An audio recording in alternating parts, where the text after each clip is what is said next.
नमो गङ्गायमुनयोर्मध्ये ये वसन्ति तेने प्रसन्नात्मानश्चिरञ्जीवितं वर्धयन्ति। नमो गङ्गायमुनयोर्मुनिभ्यश्च नमो नमो गङ्गायमुनयोर्मुनिभ्यश्च नमः।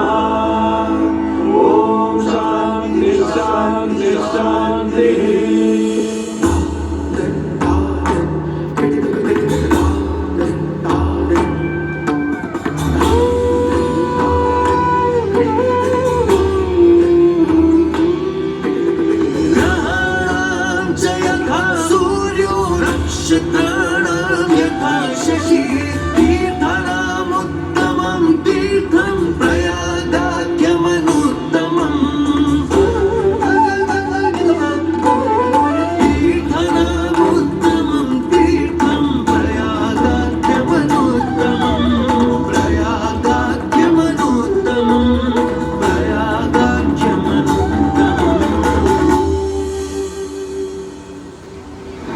सूर्य ग्रहों में श्रेष्ठ है और चंद्रमा नक्षत्रों में श्रेष्ठ है, उसी प्रकार प्रयाग सभी तीर्थों में सर्वश्रेष्ठ है। पद्म पुराण में वर्णित ये श्लोक जिस तरह प्रयाग की विशेषता को दर्शाता है, उसी तरह इस पावन क्षेत्र का गुणगान करने वाली अनेक पौराणिक कथाएं, किंवदंतियां एवं कहानियां आज भी जनमानस में प्रचलित है। ऐसी ही एक पौराणिक कथा है जो भगवान ब्रह्मा को प्रयाग से जोड़ती है। मान्यताओं के अनुसार भगवान ब्रह्मा को यज्ञ करने हेतु एक दिव्य स्थान की आवश्यकता थी, जिसके चयन को लेकर वे बड़ी ही दुविधा में थे। अपनी दुविधा के निवारण हेतु भगवान ब्रह्मा नागों के देवता महाराज शेषनाग के यहाँ पहुंचे और उनसे कहा, हे आदिशेष, मैं यज्ञ करने हेतु इस सृष्टि में एक ऐसा स्थान ढूंढ रहा हूँ जो दिव्यता और पवित्रता की दृष्टि से सर्वोत्तम हो। क्या आप मुझे ऐसा कोई उपयुक्त स्थान बता सकते हैं जो सभी तीर्थों में सर्वश्रेष्ठ हो? जगत रचयिता को मेरा प्रणाम। भगवान, मैं धन्य हूं कि आपने मुझे इस योग्य समझा। क्यों ना आप स्वयं ही सभी पवित्र स्थानों का मूल्यांकन करें। ऐसा कीजिए, आप तुला के एक पलड़े पर सप्तपुरियों को रखिए और दूसरे पलड़े पर भगवान विष्णु के स्थायी निवास प्रयाग को रखिए, जिसका भार सबसे अधिक आए। मेरे विचार में वही सर्वश्रेष्ठ तीर्थ होगा। इस मूल्यांकन के परिणाम स्वरूप प्रयाग का पलड़ा ही भारी रहा। इस तरह प्रयाग की प्रधानता सिद्ध हुई और तभी से इसे तीर्थों का राजा कहा जाने लगा। आज भी ऐसी मान्यता है कि भगवान ब्रह्मा ने गंगा नदी के पश्चिमी तट पर 10 अश्वमेध यज्ञ संपन्न किए थे। आज उस स्थान को हम दशाश्वमेध घाट के नाम से जानते हैं। भगवान ब्रह्मा के अलावा इंद्रदेव, वरुण देव एवं सोमदेव ने भी प्रयाग क्षेत्र में ही भगवान विष्णु की आराधना करने हेतु यज्ञ किए थे, जिससे उन्हें भी श्री हरि का आशीर्वाद प्राप्त हुआ। प्रयाग शब्द में प्र का अर्थ है प्रकृष्ट और याग का अर्थ होता है यज्ञ। इसलिए इन दो शब्दों से बना प्रयाग सबसे पवित्र स्थान माना जाता है। प्रयाग ही संसार में एकमात्र ऐसा पावन क्षेत्र है जहाँ 3 पवित्र नदियों का संगम होता है। इस संगम का भी एक अनूठा महत्व है।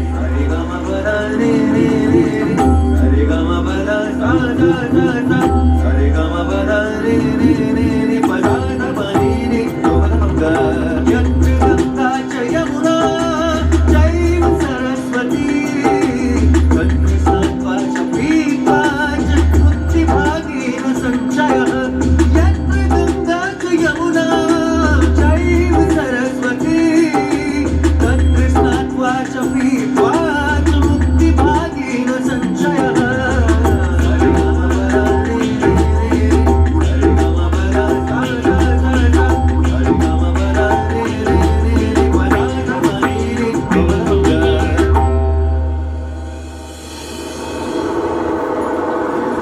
प्रयाग में गंगा, यमुना और सरस्वती जैसी 3 सबसे पवित्र और पूजनीय नदियों का दिव्य संगम होता है। इन नदियों के संगम में स्नान करने एवं संगम का जल ग्रहण करने से मनुष्य मुक्ति का अधिकारी बन जाता है और इसमें किंचित भी संदेह नहीं है। ब्रह्म पुराण में ब्रह्मा जी भी कहते हैं कि प्रयाग में सरस्वती जी अदृश्य रूप में आकर गंगा जी से मिलती हैं। इसलिए इस क्षेत्र को सरस्वती तीर्थ संगम भी कहा गया है। सरस्वती नदी के अदृश्य रूप से मिलने के पीछे भी एक पौराणिक कथा सुनने को मिलती है। ऐसा माना जाता है कि बद्रीनाथ क्षेत्र की गुफाओं में जब वेद व्यास जी भगवान गणेश को महाभारत की कथा सुना रहे थे, तब उस क्षण सरस्वती जी हिम शिखरों से टकराते हुए अपना मार्ग बनाती हुई बड़ी ही तीव्र गति से बह रही थी। सरस्वती नदी के इस तेज बहाव से उत्पन्न होने वाली तेज ध्वनि वेद व्यास जी का ध्यान भंग कर रही थी। इसलिए महर्षि वेद व्यास जी ने सरस्वती जी से वेद और ध्वनि को कम करने का आग्रह किया, परंतु उनके अनुरोध उपरांत भी जब सरस्वती नदी के वेग एवं ध्वनि में कोई कमी नहीं हुई तो उन्होंने क्रोधित होकर सरस्वती जी को श्राप दे दिया और कहा कि वे अब धरती के भीतर यानी कि पाताल लोक में प्रवाहित होंगी। तब से ये माना जाता है कि हिम शिखरों से उद्गमित हुई सरस्वती नदी उत्तराखंड के माना गांव से आगे अपने अदृश्य रूप में प्रवाहित होती है। आगे चलकर यही अदृश्य रूपी मां सरस्वती प्रयागराज में गंगा एवं यमुना नदी से मिलकर त्रिवेणी संगम को पूर्ण करती है। ये प्रयाग नगरी पवित्रता का उद्गम है, जिसके अंश हमें वेदों एवं पुराणों में भी मिलते हैं, जिनमें वर्णित है सुरों असुरों द्वारा हुआ समुद्र मंथन। अमृत प्राप्ति के लिए सुरों और असुरों ने एकजुट होकर क्षीर सागर का मंथन किया, जिसके संदर्भ में पुराणों में विभिन्न कथाएं देखने को मिलती हैं। उन्हीं कथाओं में एक कथा महर्षि दुर्वासा और इंद्रदेव से संबंधित है। इस कथा के अनुसार ऋषि दुर्वासा ने इंद्रदेव से प्रसन्न हो उन्हें पारिजात पुष्पों की एक दिव्य माला भेंट की, जिसे इंद्रदेव ने साधारण पुष्पों की माला समझ स्वयं धारण न कर उसे अपने वाहक गजराज ऐरावत के मस्तक पर रख दिया। पल भर में गजराज ने वो माला धरा पर गिरा उसे अपने पैरों तले रौंद दिया। ऋषि दुर्वासा से ये अपमान सहन न हुआ और उसी क्षण क्रोधित हो उन्होंने इंद्रदेव को श्राप दे दिया।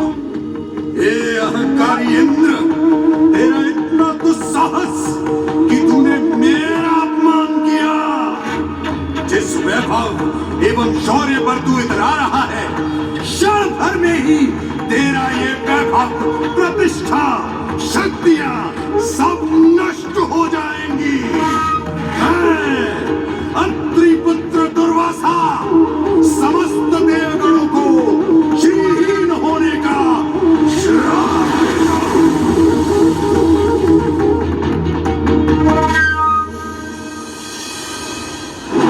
इस श्राप के परिणाम स्वरूप स्वर्गलोक से लेकर वैकुंठ धाम तक का सारा वैभव चला गया। जहां स्वर्गलोक में सभी देवता अपना वैभव एवं शक्तियां खो चुके थे, वहीं वैकुंठ धाम में मां लक्ष्मी भी क्षीर सागर की गहराइयों में चली गई। उनके जाते ही सृष्टि का संतुलन बिगड़ने लगा एवं असुर राजा बलि ने तीनों लोक अपने अधीन कर लिए।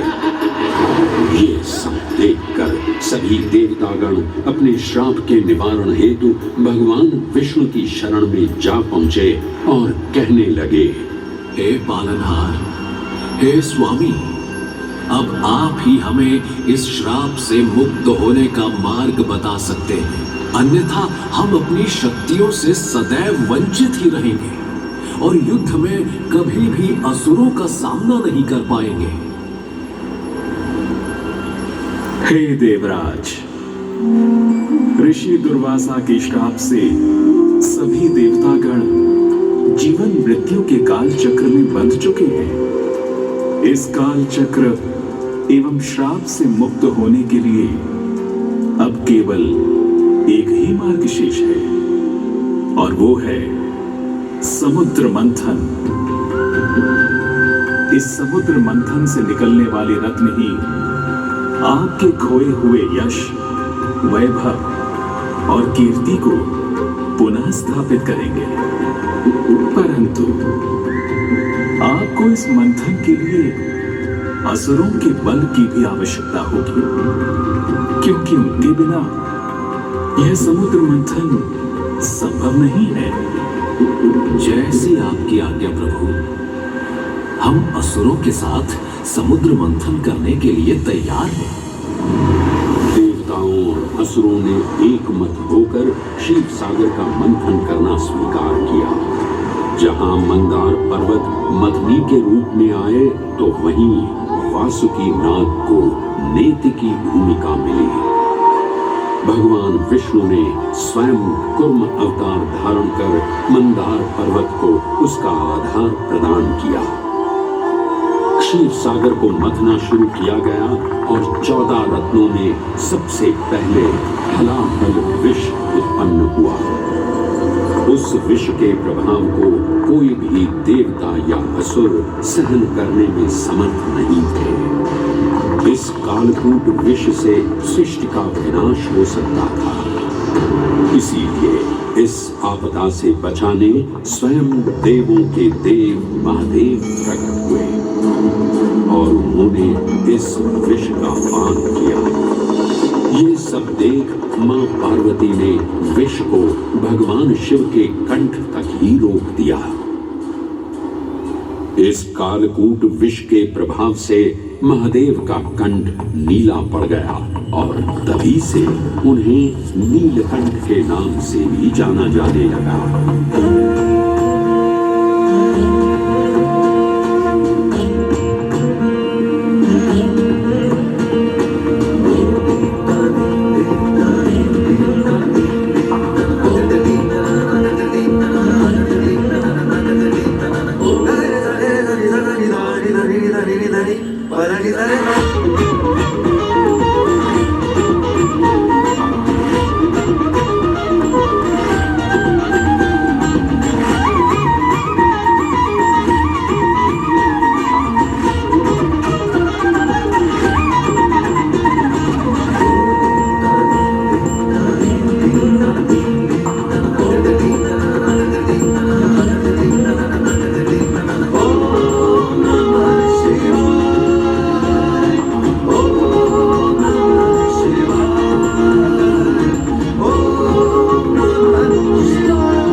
हलाहल के पश्चात समुद्र की गहराइयों से मां लक्ष्मी का आगमन हुआ, जिन्हें भगवान विष्णु ने वर्ण करके अपनी अर्धांगिनी बना लिया।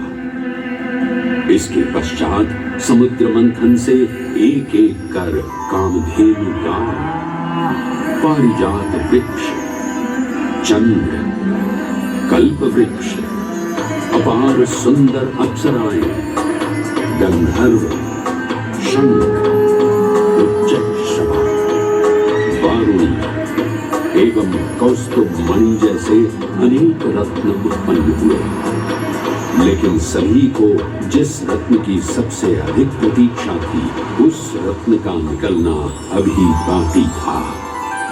अंततः आयुर्वेद के देव धन्वंतरी अपने हाथ में अमृत कुंभ लिए प्रकट हुए। अमृत कुंभ पाने की लालसा में सुरों और असुरों के मध्य एक घमासान युद्ध आरंभ हो गया। इसी युद्ध के दौरान स्वरभानु नाम का एक असुर अमृत कुंभ को अपने अधीन कर पाताल लोक की ओर चल दिया। तब अमृत कलश को वापस पाने हेतु देवतागण अपने आराध्य भगवान विष्णु का स्मरण करने लगे। तदोपरांत भगवान विष्णु एक सुंदर अप्सरा मोहिनी का रूप धारण कर पाताल लोक पहुंचे, जिसे देख सभी असुर सम्मोहित होने लगे।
ये सुंदर अप्सरा कौन है? ये कहां से आई है? इसने तो मेरा मन ही मोह लिया। इसे तो मैं ही लेकर रहूंगा। इस सुंदर अप्सरा ने तो हम सबको सम्मोहित कर लिया है। हे सुंदरी, तुम कौन हो और यहाँ क्यों आई हो? हे असुरराज, मैं मोहिनी हूँ और आप ये समझ लीजिए कि मैं आप ही की सहायता हेतु यहाँ पर आई हूँ। हमारी सहायता हेतु? परंतु वो कैसे सुंदरी? मैं आपको ये ज्ञात कराने आई हूँ कि अमृत की असली शक्ति और गुण तो कलश के तल में विद्यमान है, जबकि ऊपर तो केवल जल मात्र है, जिसके ग्रहण करने से ज्यादा कोई लाभ न होगा। आप सभी इस अमृत को देवताओं के साथ बांट लीजिए। आखिर आप सभी ऋषि कश्यप के ही तो पुत्र हैं। देवताओं के साथ अमृत बांटने से एक तो आपका वैभव बढ़ेगा और दूसरा जो अमृत का फलदायक भाग है उसे आप ही ग्रहण कर सकेंगे। हे मनमोहिनी, तुम सत्य ही कह रही हो, परंतु अगर हमने ये अमृत कलश देवताओं को दे दिया तो क्या पता वे सारा अमृत स्वयं ही ग्रहण कर लें और हम सभी असुर इससे वंचित ही रह जाएं। आप निश्चिंत रहिए, ऐसा कदापि नहीं होगा। मैं स्वयं ही सभी सुरों और असुरों को अमृत पान करवाऊंगी और साथ ही साथ ये सुनिश्चित भी करूंगी कि अमृत का फलदायक भाग आप सभी को ही प्राप्त हो। बस फिर क्या था, भगवान विष्णु की अपरंपार लीला आरंभ हुई। जहां एक ओर सभी देवतागण विराजे तो वहीं दूसरी ओर सभी असुर। मोहिनी रूप धारण भगवान विष्णु एक एक कर सभी देवताओं को अमृत पान करवाने लगे, जिससे वे पुनः अपनी शक्तियां प्राप्त कर सकें। परंतु स्वरभानु नाम का असुर जल्द ही भगवान विष्णु की ये चालाकी भांप गया और चुपचाप देवता वेश धारण कर उन्हीं के बीच में जाकर विराज हो गया। तब जैसे ही मोहिनी स्वरभानु को अमृतपान कराने हेतु अग्रसर हुई, ठीक उसी क्षण सूर्य एवं चंद्रमा स्वरभानु का असली रूप पहचान गए। ये ज्ञात होते ही भगवान विष्णु अपने मूल रूप में परिवर्तित हो गए और अपने सुदर्शन चक्र से स्वरभानु का सिर धड़ से अलग कर दिया।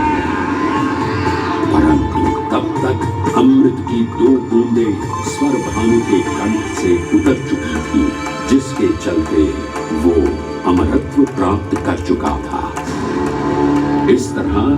स्वरभानु के कटे हुए सिर के भाग को राहु का नाम मिला और धड़ को केतु के नाम से जाना जाने लगा। माना जाता है कि प्रतिशोध की ज्वाला में ज्वलित राहु एवं केतु सूर्य एवं चंद्रमा पर ग्रहण लगाते हैं। इस प्रकार सूर्य और चंद्र पर ग्रहण लगना राहु और केतु का प्रतिशोध माना जाता है। भगवान विष्णु की ये लीला देख सभी असुर अचंभित हो उठे। इससे पहले कि वे कोई प्रतिक्रिया दे पाते, भगवान विष्णु के वाहन पक्षीराज गरुड़ ने शीघ्रता से अमृत कलश को उठा लिया और अपने साथ लेकर स्वर्गलोक की ओर उड़ चले। कहते हैं पक्षीराज की इस यात्रा के दौरान पृथ्वी पर 4 जगह अमृत की कुछ बूंदें छलक कर गिर पड़ी थी और इन बूंदों से उन नगरों की नदियों के पानी में अमृत जैसे गुण आ गए थे।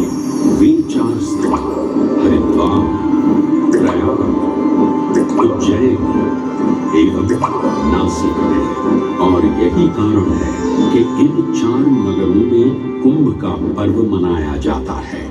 ऐसी भी मान्यता है कि एक दिव्य दिवस एक सांसारिक वर्ष के बराबर होता है और पक्षीराज गरुड़ की यात्रा में 12 दिन लगे थे। इसीलिए हर 12वें वर्ष में कुंभ पर्व मनाया जाता है।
ग्रहों के अनूठे संरेखण से सुनिश्चित होता ये कुंभ महापर्व प्रयाग की भूमि पर उसी नक्षत्र में आयोजित होता है जिस नक्षत्र में यहाँ अमृत की बूंदें गिरी थी।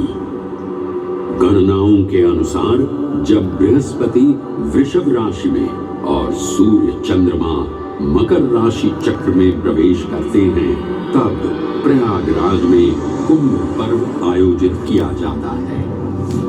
सनातन धर्म की प्राचीनतम धरोहर माना जाने वाला ये कुंभ पर्व भारत ही नहीं बल्कि विश्व भर से आए करोड़ों श्रद्धालुओं का स्वागत करता है।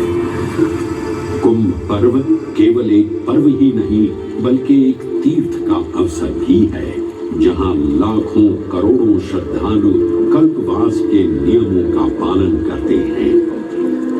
पौष पूर्णिमा से लेकर माघ पूर्णिमा तक चलने वाले कल्पवास के दौरान तीर्थालु सांसारिक सुखों को त्याग कर तपस्वी संतों की तरह कुटिया में रहते हैं।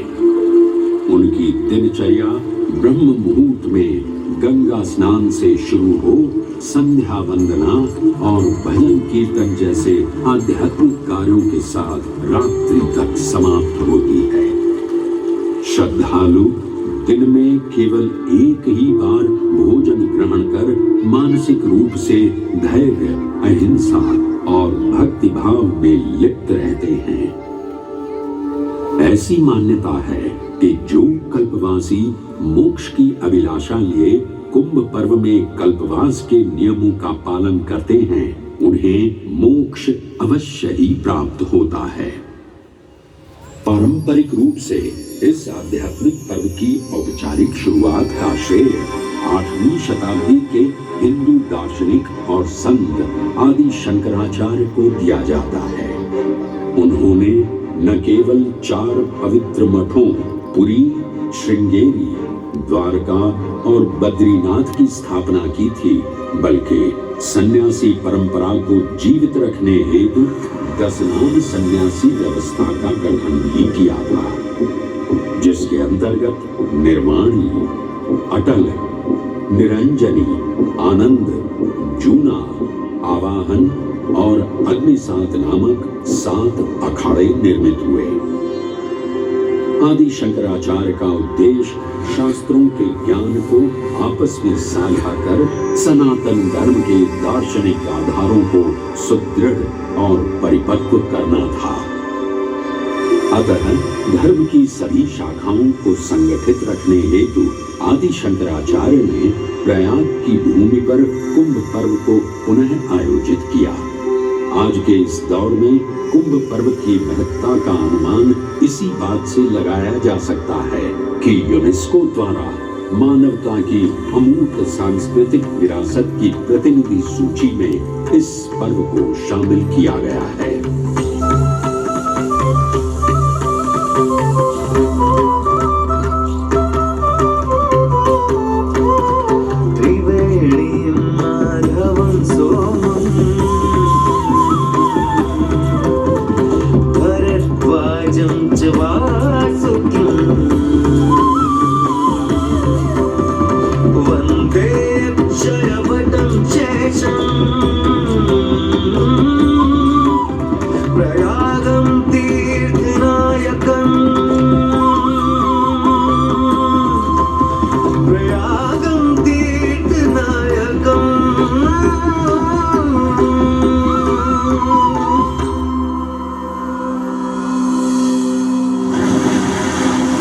त्रिवेणी, माधव, सोम, भरद्वाज, वासुकी, अक्षयवट और शेषनाग, प्रयाग के इन 7 तीर्थ नायकों की हम वंदना करते हैं। परंतु उक्त 7 तीर्थ नायकों में वेणी माधव का ही प्रमुख स्थान है। त्रिवेणी संगम में स्नान के साथ साथ श्रद्धालु वेणी माधव मंदिर में दर्शन कर भगवान विष्णु का आशीर्वाद भी प्राप्त करते हैं। मान्यताओं के अनुसार वेणी माधव इलाहाबाद किले के परिसर में स्थित पातालपुरी मंदिर में एक पवित्र अक्षयवट वृक्ष के पत्तों पर एक बालक के रूप में विश्राम करते हैं। पौराणिक कथाओं के अनुसार अक्षयवट एक शाश्वत वृक्ष है जो भगवान विष्णु का स्थायी निवास है, जहां से वे सृष्टि का पुनः निर्माण करते हैं। त्रेता युग में भी अक्षयवट वृक्ष का उल्लेख देखने को मिलता है। कहा जाता है कि भगवान श्री राम, माता सीता एवं अनुज लक्ष्मण अपने वनवास काल में इस स्थान पर आए थे। वैसे तो भगवान श्री राम का वनवास प्रयाग में श्रृंगी ऋषि को समर्पित श्रृंगवेरपुर धाम से आरंभ होता है। ये वही स्थान है जहां निषाद राज गुह ने भगवान श्री राम, माता सीता और अनुज लक्ष्मण को गंगा पार जाने के लिए सहायता प्रदान की थी। श्रृंगवेरपुर से प्रभु श्री राम ऋषि भरद्वाज के आश्रम पहुंचे थे। भरद्वाज मुनि बसहि प्रयागा। गोस्वामी तुलसीदास जी ने रामचरितमानस में ऋषि भरद्वाज का निवास स्थान प्रयागराज ही बताया है। ऋषि भरद्वाज से त्रिवेणी संगम की महिमा सुन प्रभु श्री राम, माता सीता और अनुज लक्ष्मण त्रिवेणी संगम में स्नान कर तीनों नदियों का आशीर्वाद प्राप्त करते हैं। इसी कड़ी में एक प्रचलित कथा के अनुसार संगम तट पर ही माता सीता ने प्रभु श्री राम से महादेव और परम शक्ति मां पार्वती की आराधना करने की अपनी मनोकामना को व्यक्त किया था, जिसके उपरांत प्रभु श्री राम ने यमुना तट पर भगवान भोलेनाथ और मां पार्वती को समर्पित एक मंदिर का निर्माण करवाया था, जिसे आज हम मनकामेश्वर मंदिर के नाम से भी जानते हैं। त्रेता युग में स्वयं प्रभु श्री राम ने माता सीता के साथ इसी मंदिर में भगवान शिव एवं मां पार्वती की पूजा अर्चना कर उनसे आशीर्वाद प्राप्त किया था। महादेव के इस प्राचीन मंदिर से अगर थोड़ा आगे चले तो उन्हीं के अंशावतार पवन पुत्र हनुमान जी का मंदिर भी विद्यमान है। जय जय महाबली हनुमान, महावीर हनुमान, पवन पुत्र हनुमान।